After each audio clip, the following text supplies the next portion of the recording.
Bonjour et bienvenue sur Télé 50 en République démocratique du Congo durant 3 décennies. L'échiquier économique a été broyé. Les politiques se sont permis de bouffer les surplus économiques alors que la production ne suivait pas. Pendant que la production ne suivait pas, et c'est au cours de la décennie 90 que la dégradation de l'économie congolaise s'est aggravée. D'abord avec les pillages systématiques de 91 et 93, puis les guerres dites de libération ou d'agression. Pendant cette période, beaucoup d'entreprises ont été physiquement détruites. Et poussées par l'instinct de survie, les gens se sont mis dans ce que vous appelez débrouillardise. L'économie informelle, autrefois souterraine, a pris de l'ascenseur, a refait surface. Ainsi, l'économie informelle domine à 95% parce que selon la délégation syndicale qui estime qu'aujourd'hui, l'État congolais emploie à peu près moins de 5% de la population congolaise. Pour en parler sur ce plateau avec nous, professeur Baboa Kayembe, professeur d'économie. Bonjour et bienvenue. Bonjour, mon ami. J'ai d'ailleurs ici sous la main votre ouvrage paru en 1995, La fiscalité de l'économie informelle au Zaïre. C'est paru aux éditions Presse universitaire du Zaïre. La grande question aujourd'hui, ou les grands défis à relever, comment contrôler l'économie informelle? Bon, le grand défi, c'est comment contrôler l'économie informelle ou bien le secteur informel. Mais si vous pouvez permettre que je parle un peu de l'économie formelle. Tout à fait. Donc, l'économie formelle, c'est l'économie qui fait partie de ce qu'on appelle le commerce, l'activité commerciale. L'activité commerciale, d'après la loi, c'est l'activité qui est exercée par des personnes qui font profession des actes qualifiés commerciaux par la loi. Ces actes qualifiés commerciaux par la loi sont comme des actes d'achat, de vente des marchandises ou bien des immeubles, ou bien des actes de transformation, de manufacture ou d'autres actes. Ces activités-là sont, les activités commerciales sont interdites à certaines personnes, notamment les mineurs qui sont incapables de faire le commerce. Dans leur intérêt, ils ne peuvent pas faire le commerce. Mais il y a également d'autres incapables comme les militaires, les fonctionnaires, les avocats, les magistrats, etc. Et qui peuvent se retrouver dans des situations de conflit d'intérêts, ne peuvent pas faire le commerce. Alors, il y a des obligations des commerçants. Parmi les obligations des commerçants, c'est faire immatriculer au registre du commerce et du crédit immobilier. Il y a l'obligation d'avoir un numéro impôt, donc de payer les impôts, d'avoir un numéro des registres du commerce, j'en ai parlé déjà, le numéro import-export. Il y a même des pays qui disent qu'il faut ouvrir un compte bancaire, etc., etc. Donc, vous voyez, c'est une activité qui est faite de personnes qui sont bien recensées par l'État, qui sont connues par l'État, qui ont leur numéro impôt, qui ont une adresse précise. Et c'est des gens qui contribuent à l'activité économique, à la vie économique du pays, par des biens qui circulent ou bien et des biens qu'ils produisent. En dehors de ça, il y a donc ceux qui œuvrent dans l'économie informelle ou le secteur informel. Et ce sont des gens qui ont émergé spontanément au regard de la crise, comme la crise dont vous avez fait état en ce qui concerne notre pays, la RDC. À la lumière de la crise, ils prennent leurs responsabilités, ils se mettent à faire le commerce sans être identifiés, sans être connus par l'État. Ils se mettent sur la voie publique, ils vendent des cartes prépayées, ils vendent du pain, ils vendent des chaussures d'occasion ou je ne sais quoi. Ils vendent de la bière, du sucré, etc. Ils encombrent la voie publique dans nos villes. Alors qu'est-ce qu'il faut faire? Il faut quand j'ai écrit ce petit livre, j'étais attiré par l'idée de dire qu'il faut combattre l'économie informelle. Mais là, c'était pratiquement les débuts, parce que là, en 95, c'était, je crois, 2 ans après les derniers pillages, Oui. en 93, bien avant les guerres dites de libération ou d'agression, appelez ça comme vous voulez. Mais aujourd'hui, professeur, le secteur informel, c'est pratiquement au-delà des 80%. Est-ce que nous pouvons conclure que l'État congolais est en faillite depuis quelques décennies? Bon, je pense que ceux qui parlent de l'État lui-même, qui emploie à peu près 5%, oui, c'est vrai, mais il y a aussi le secteur privé qui emploie aussi. Donc, quand j'ai fait le petit livre, on parlait de 60%. À peu près, l'économie informelle employait 60% des gens, ou occupait 60% de notre PIB, produit intérieur brut. Bon, peut-être que ça a augmenté certainement. Donc les statistiques, ça c'est le problème que nous avons dans notre pays. Nous n'avons pas vraiment des statistiques fiables. Et disons quand même que c'est une économie qui occupe une place importante dans notre pays. Qu'est-ce qu'il faut faire? Il faut la combattre, je crois que ce qu'il faut faire, c'est l'encadrer. La solution, c'est d'encadrer cette économie, ce n'est pas l'étouffer. Regardez par exemple les gens, les motocyclistes qu'on appelle Wewa. Ils sont dans l'économie informelle.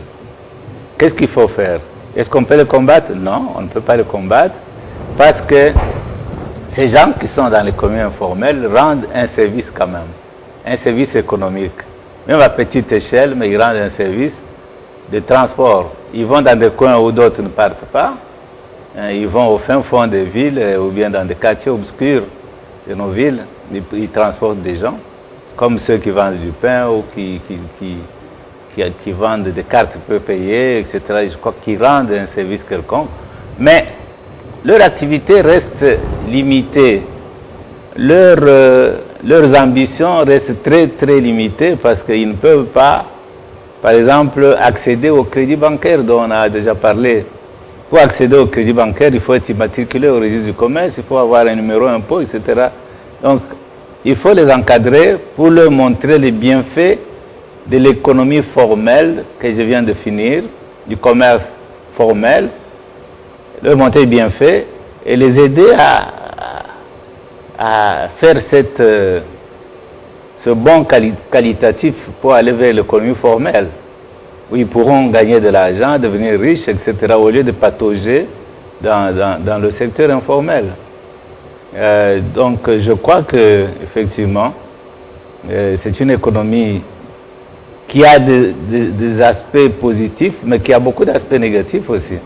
Oui, mais l'autre aspect négatif, c'est même le côté obscur d'ailleurs, prof, selon certains analystes, c'est qu'avec le secteur informel, l'État a du mal à recouvrer les taxes et impôts. Comment est-ce que l'État aura les moyens de sa politique? Pourquoi est-ce que cette situation des secteurs informels est restée longtemps et apparemment tout le monde se sent à l'aise avec? Oui, effectivement, on peut voir la situation par rapport au paiement des impôts et taxes. Et de ce point de vue, l'État perd beaucoup d'argent avec l'économie informelle. Parce que c'est des gens qu'on peut cerner difficilement. Il est sur une table sur la route, le lendemain il change de place, donc il n'a pas une adresse précise. Mais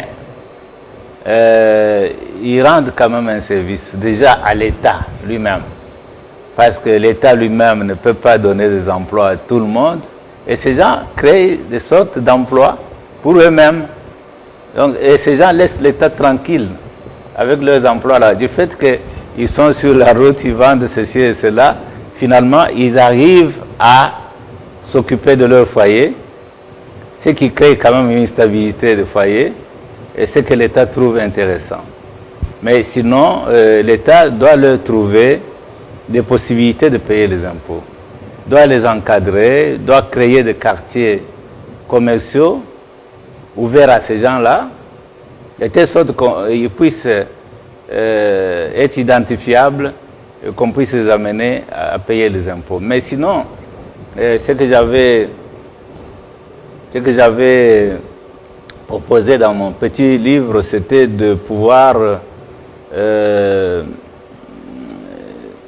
vendre, soumettre ces gens-là à des patentes.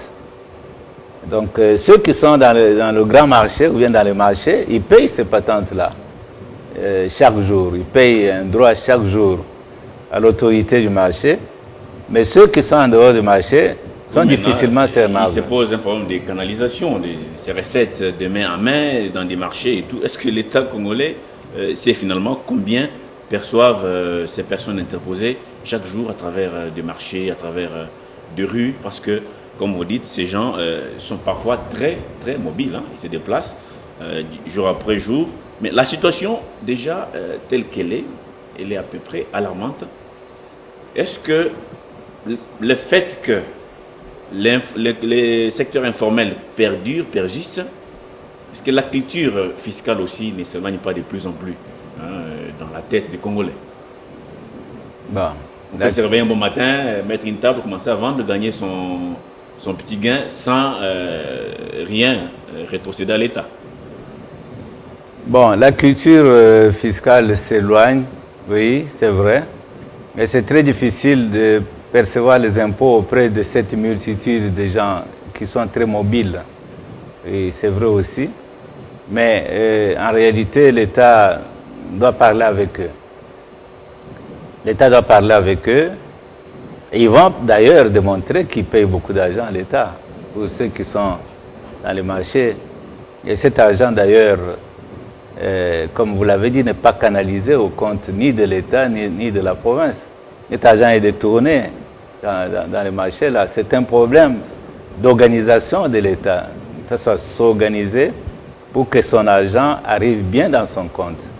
Même si c'est peu d'argent, mais il faut que ça arrive dans le compte parce que peu d'argent sur plusieurs personnes, sur des milliers de personnes, ça fait beaucoup d'argent. Donc l'État doit s'organiser pour y arriver. Et il faut dire que maintenant, il y a encore un peu de problème dans ce sens-là. Espérons qu'avec le temps, ça va aller. Maintenant que le problème est là, vous l'avez évoqué, par où commencer finalement pour inverser la courbe? L'État n'a pas d'entreprise viable, hein, ou même certaines boitent encore un peu. Vous avez suivi l'autre fois dans la communication de M. Albert Youma que les mines du Congo ne sont plus nôtres. C'est-à-dire que l'État congolais aujourd'hui a du mal à mobiliser des recettes. Par où il faut commencer pour finalement arriver à inverser la tendance, inverser la courbe pour que finalement le secteur formel prenne les dessus sur l'informel? Bon, par où il faut commencer? Je crois que il faut qu'à tous les niveaux, on se dise qu'il faut bien faire les choses. Il faut bien faire les choses comme c'est prévu par la loi. Et dans cette histoire de mines, parce on entraîne le secteur informel dans les mines. On fait des choses sans suivre la procédure. Il y a une procédure pour vendre les actifs de l'État. La procédure, c'est faire des appels d'offres, faire des études de faisabilité sur les mines qu'on voudrait vendre, et puis faire des appels d'offres. Mais si on ne le fait pas, là, on se comporte en informel. Mais je crois que, en ce qui concerne l'économie informelle, les gens qui sont dans l'informel, ils n'ont pas d'issue. Bon, ils ont un petit espoir par rapport à ce qu'ils font pour leur famille. Ils apportent quand même quelque chose chaque jour, 10 000 francs dans leur foyer pour vivre, pour survivre. Mais je crois que ce qui est important pour eux, c'est de partir de l'informel pour aller au formel. Mais il faut que quelqu'un leur explique ça. Non seulement leur expliquer que c'est important d'aller au formel, mais leur donner des possibilités de fonctionner dans ce formel-là. Ces possibilités, c'est quoi? Savoir des subventions de la part de l'État, savoir des crédits bancaires, c'est avoir même des locaux. L'État peut préparer des locaux pour eux. Par exemple, on dit là-bas, on crée un quartier commercial avec 200, 300 magasins qu'on va donner à ces gens-là. Donc là, donc quand je dis parler avec eux, si on parle avec eux, sans leur montrer de nouvelles possibilités qui peuvent se présenter, pour améliorer leur vie, ils ne vont pas trouver ça intéressant. Mais si on parle avec eux en leur disant que oui, ils vont payer les impôts, mais ils vont gagner beaucoup plus d'argent que maintenant. Parce qu'ils vont avoir un local, ils vont employer des gens, des emplois viables, ils vont avoir un chiffre d'affaires beaucoup plus important, etc. Je crois qu'on va les convaincre de pouvoir sortir. Parce qu'il faut une solution. On ne peut pas, disons, gérer nos villes avec autant de gens sur la route qui empêchent même le passage des gens et tout. Il y a des garages, il y a des histoires. Vous allez à Kassavoub, là-bas, c'est plein de garages. Les enfants ne peuvent pas jouer sur la route ou bien... Mais quand on fait des garages dans d'autres pays, ça se fait dans des parcelles, à l'intérieur de parcelles, ça ne se fait pas sur la route. Alors, vous avez là toute une génération qui n'a vécu que dans le secteur informel et qui trouve ça normal. Nos villes sont envahies, nos quartiers sont envahis. Et parce qu'on parlait tout à l'heure de nos mines, hein, parce que même les secteurs de mines, aussi devenus pratiquement informels, comment est-ce que la RDC, qui a des professeurs docteurs en économie, en ceci, en cela, a pu céder nos mines aux commissionnaires qui n'avaient pas d'argent? Ils sont allés les gager à des banques. Et aujourd'hui, ça échappe à tout contrôle de l'État. Bon, on a des professeurs, et chaque fois on le dit, on est là, on est disponible, on voudrait être utilisé. Mais vous n'êtes pas écouté. Je ne suis pas seulement professeur, je suis professeur en droit fiscal aussi, parce que vous voyez ce livre-là, c'est Fiscalisation de l'économie informelle. Je suis professeur en droit fiscal, donc je sais bien comment ça peut se faire. Sur le plan fiscal, je ne peux pas crier, maintenant me mettre à le crier ici. J'ai publié des ouvrages là-dessus, qu'on puisse faire appel à nous. Qu'on puisse faire appel à nous pour apporter notre contribution. Vous avez été une fois dans le gouvernement. Quel a été l'apport par rapport à cette question? Qu'avez-vous dit aux uns aux autres et qui n'ont pas écouté? Oui, bon, vous voyez, il y a les membres du gouvernement, ils sont là, mais leur rôle est limité, souvent limité à la fonction et aux sujets qui sont abordés. Vous n'avez pas la fonction qui vous est attribuée et le sujet qui est abordé, par exemple, au Conseil des ministres. Si un sujet n'est pas abordé, si ça ne relève pas de votre compétence, comment vous allez faire? Donc, il faut que on puisse vous demander de faire un travail pour le faire. On va terminer, professeur. Un petit mot. Comment voyez-vous la RDC dans les 60 ans à venir? Est-ce que, par rapport aux signaux donnés d'abord par le président honoraire Joseph Kabila, actuellement Félix Tshisekedi, est-ce que nous pouvons nous en sortir dans les 60 ans à venir? Oui, je pense que le président Joseph Kabila a posé les jalons. Et il a quand même fait un travail qui est visible. Et le président Tshisekedi, il est volontariste. Je pense que dans les 60 ans à venir, on peut toujours espérer. On peut espérer. Parce que je vois que la volonté de mieux faire est là. Il faut que nous puissions soutenir cette volonté, encourager cette volonté pour essayer d'aller de l'avant. La volonté est là, il faut espérer, c'est votre dernier mot, professeur. Mathias Bobokaïmbe, professeur d'économie, et merci pour ces jolis cadeaux. La fiscalité de l'économie informelle au Zaïre, ouvrage paru en 1995 aux éditions Presse Universitaire des Zaïre. Merci d'avoir répondu à notre invitation. Merci beaucoup. Merci à vous, restez branchés sur Télé 50.